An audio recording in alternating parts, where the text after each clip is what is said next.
In this video, I'm going to take an in-depth look into the binomial expansion theorem. So this is for leaving cert higher level only. Now, this theorem is given to us on page 20 of the log tables. Now, it looks a little bit messy in this, to be perfectly honest. So let's have a look. So on the left-hand side, and the power might be a little small, but that says x plus y to the power of n.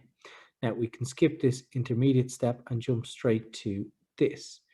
So what are the important things to look at in this? Well, it starts off with x to the power of n, and it finishes with y to the power of n. Okay, now what's happening in between? The second number is x to the n minus 1. So that means the power has dropped down 1 from the previous one. So you had x to the n at the start. X to the n minus 1 must have a power 1 lower than x to the n. Now there's also a y been introduced, okay, for the second term. Let's see what happens in the third term. We have x to the n minus 2, which means the power of x has dropped yet again by another 1, and now y has gone to y squared. So the power of y has gone up. So essentially what's going to happen is your power of x is going to keep dropping and your power of y is going to keep increasing. Now I'm going to look at these n's and n0, n1, n2 in a bit, n or, n.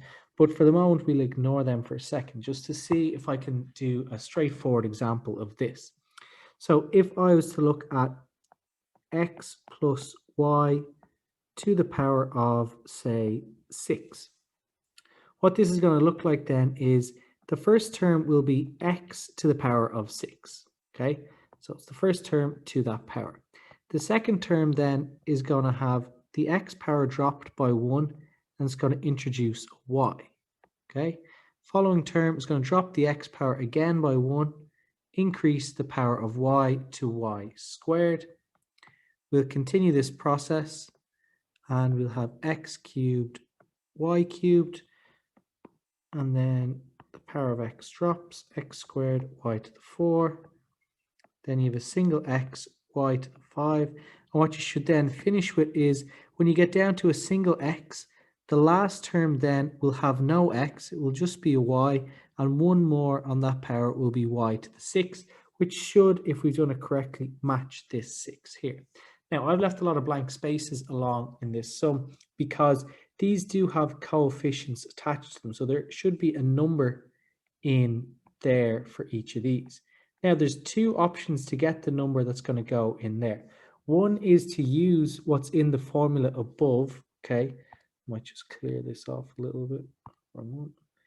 Clear this off so we can see this again. So one option is to use what's given up there, which is our choose function, which we can use in the calculator.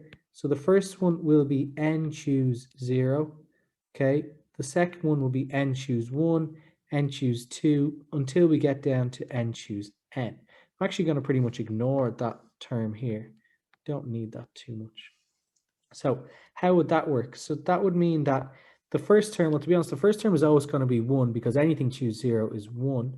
Then the term in this would be n. Now remember, n in this up here at the top is that power. So our n in this case is 6. So we can make this 6 choose 1, 6 choose 2, 6 choose 3, etc. And it keeps going up until the end. You get 6 choose 6, and the last one is actually always going to be 1 as well. So we can use that nicely from the formula there. There is a different way of doing it, which is using what's called Pascal's triangle.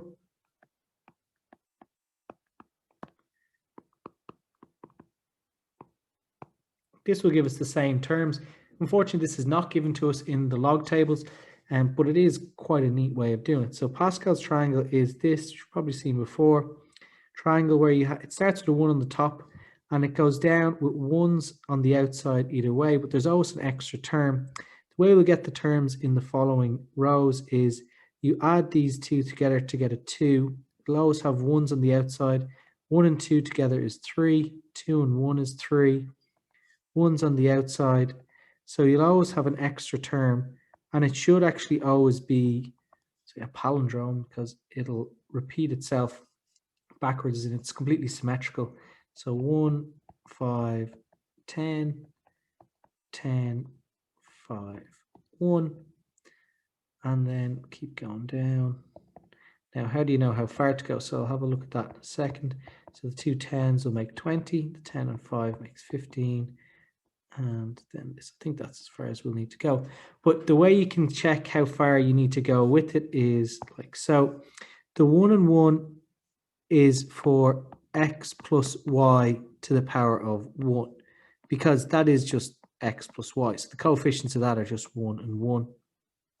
The 1, 2, 1 is for x plus y squared, because that's equal to x squared plus 2xy plus y squared. So our coefficients there are 1, 2, and 1.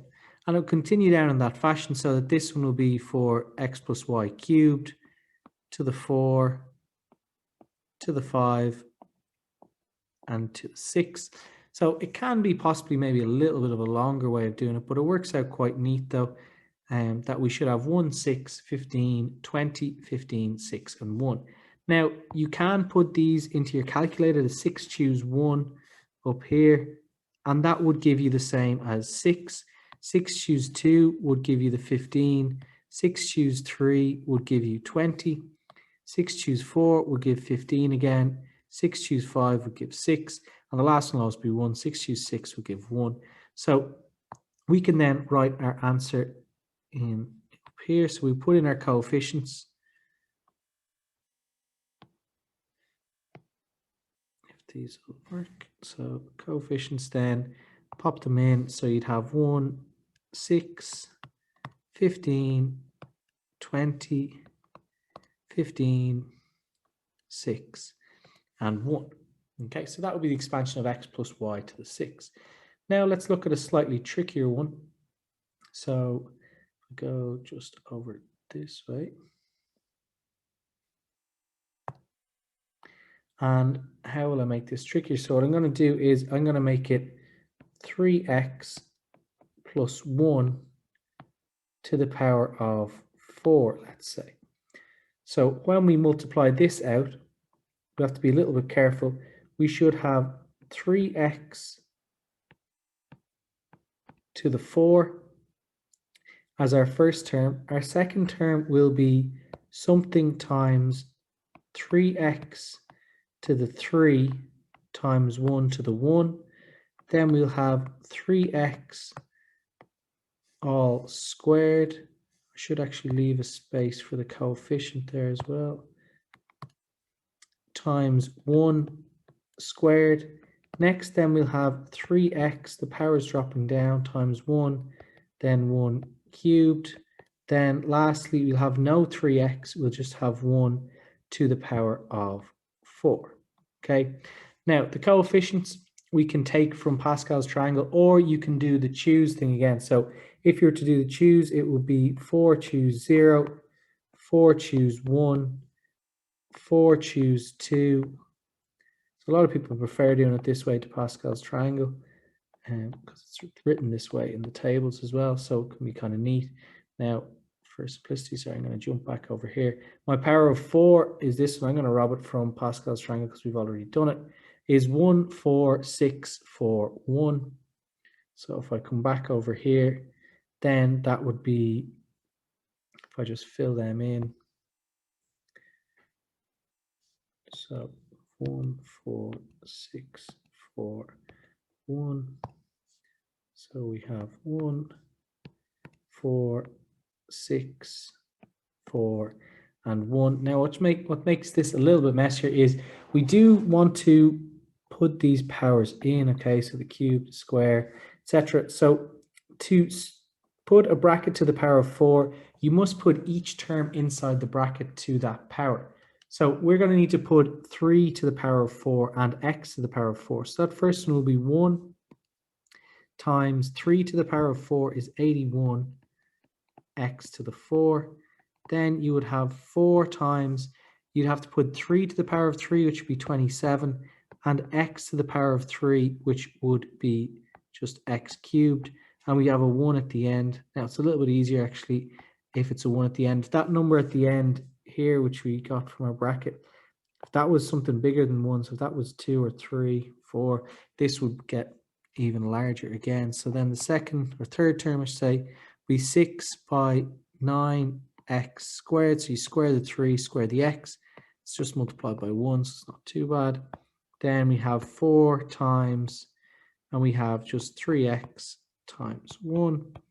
And then we have 1 times 1.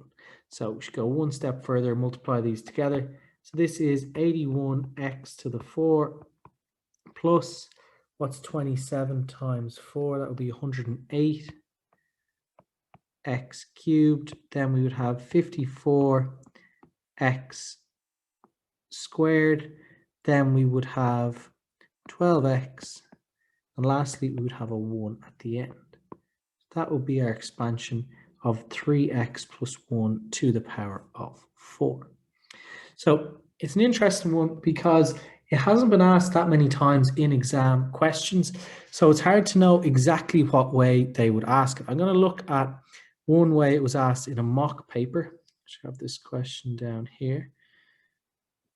Okay, which isn't actually too bad. So it says, well, there's an extra bit to it, but you don't have to do the whole thing out. So it says, find the coefficient of the term independent of x in the expansion this. Okay, so looks at first glance like that's going to be a lot messier than what we had. You do not need to write out the full expansion. Now let's just say, for example, that we weren't sure. So we went and we wrote the full expansion out. So what you'd have is, you would have, I'll take up a bit more room. So you would have 8 choose 0, and you'd have x to the 8 to start. Then you'd have 8 choose 1. You'd have x to the 7, and you'd have 1 over x.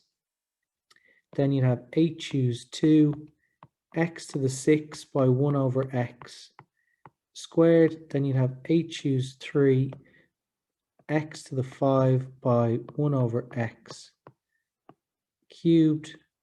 Then you would have 8 choose 4, x to the 4, 1 over x to the 4, and so on. So as I said, you didn't actually need to do all of this out. But let's say you weren't sure, so you went ahead and did this whole thing out. So nearly there now. 8 choose 6, x squared 1 over x. So there's nothing incorrect with doing this. It's just obviously taking a bit of time. So then you have 8 choose 7, x by 1 over x to the 7. And then lastly, I'll just put it down here, you have plus the last term, which is, so you have 8 choose 8 by 1 over x to the 8. Now, why do we not need all these terms? Because it asks for the term independent of x. Now, first of all, we need to understand, what does independent of x mean? That means there's going to be no x in this term. So which term is going to have no x in it? It takes a little bit of knowledge of fractions. So if you want to put a fraction to a power, you would have to put the top to the power and the bottom to the power. Let's say, for example, if I take this one, okay, so x to the 6, let's just look at that, put a line under that. Let's look at x to the 6 multiplied by 1 over x all squared. Well, as I said, if you're to square 1 over x, it'll be 1 over x squared. Now, what will happen there is the x squared would cancel with 2 of the x's here, bringing that down to a power of 4. So that will be x to the 4. Now, 8 choose 2, we can put that in the calculator, that will be a number, but it's something multiplied by x to the 4. So that is not independent of x. Okay? So there's only one term in this which will be independent of x. And we have to use a little bit of thinking outside the box in this, in terms of finding the ones where the x will match on the top or on the left and then on the bottom of the fraction as well. So in each of these, the only one where the x's will match up and cancel off perfectly is this, x to the 4 times 1 over x all to the power of 4. Because if we're to do that out, you would have x to the 4 times 1 over x to the 4. and they would cancel out nice and neatly, and that's just equal to 1. So the coefficient of this term then is just the number that multiplies in front of it. So the coefficient of the term is the number that multiplies in front of it. So our answer to this is just whatever we get when we put in 8 choose 4 into the calculator, which I'll do now. So that would be 70. Okay, so it's in a way it's hard to predict how exactly they would ask the binomial expansion theorem in an exam question. This is one example of it, and there aren't a huge amount of them. So a bit of thinking outside the box. And as I said, if you had spotted that in your head in terms of how would you find a term independent of x, well, the x would have to cancel. And in your head, you could figure out that it's going to have to be the x to the 4 and the 1 over x to the 4. You wouldn't need to write all these extra terms out. Now, a lot of people wouldn't be able to spot it straight away, so you probably would write them all out, but you don't need to do anything with any of the other terms. The only one that actually matters is this. So in this question, they're not asking you to do out a big long-winded binomial expansion. They're just asking you to make sure you have an understanding of it and then look at one particular term. So they don't actually get you to do all the terms out, because in this case that would take quite a long time because there are a lot of terms.